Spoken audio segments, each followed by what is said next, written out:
Now, Maslow's hierarchy is an excellent model to use when looking at workplace culture.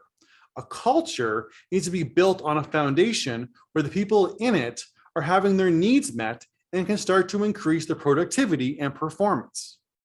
We at Roman 3 have our own adaptation of Maslow's hierarchy, built specifically to address workplace culture. So, allow me to introduce Roman 3's hierarchy of workplace culture. Our hierarchy clearly outlines the steps required to create an environment where people can strive to be the best version of themselves, and when workplaces can strive to reach peak performance. Everything starts here at stage 1, compliance. This stage is where much of the HR procedures, labor laws, industry standards, and administrative processes are incorporated. This is where much of the work supporting equity in the workplace will land, like addressing equitable pay and providing accommodations. This level also tends to be where most human resources work starts, and unfortunately stops. It is a critically important stage since it's the foundation, but it's only the first stage. The bulk of the work to create inclusion and workplace culture happens beyond compliance.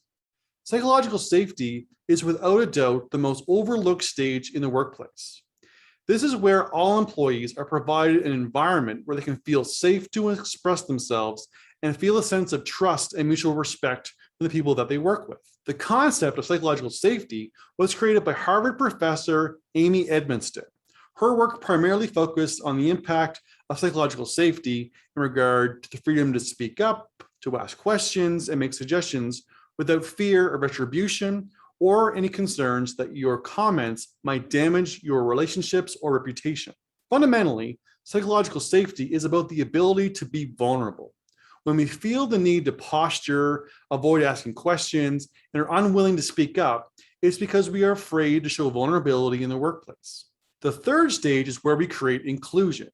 This is arguably the most important stage in creating a successful workplace culture. Stage 1, compliance, and stage 2, psychological safety, are specifically designed to lead you to inclusion. Stage 4 and 5 are about leveraging the impact that inclusion offers to a workplace. The key to remember with inclusion is that it's not solely about creating an environment where traditionally marginalized populations will feel welcome and feel like they belong. Inclusion is about valuing and accepting all people, encouraging them all to be successful. Inclusion needs to be about everyone, period. Making everyone feel as they belong and are valued, respected, accepted, and encouraged to fully participate in their organization. But it's important to state that it will take additional effort to make people from traditionally marginalized groups feel included. Stage 4 is engagement. This is often the carrot that most workplaces see as being the motivation for changing workplace culture. Employee engagement is arguably the single most important factor in the workplace. It has been proven time and time again to significantly increase employee performance, talent attraction and retention, customer relations, and organizational profitability.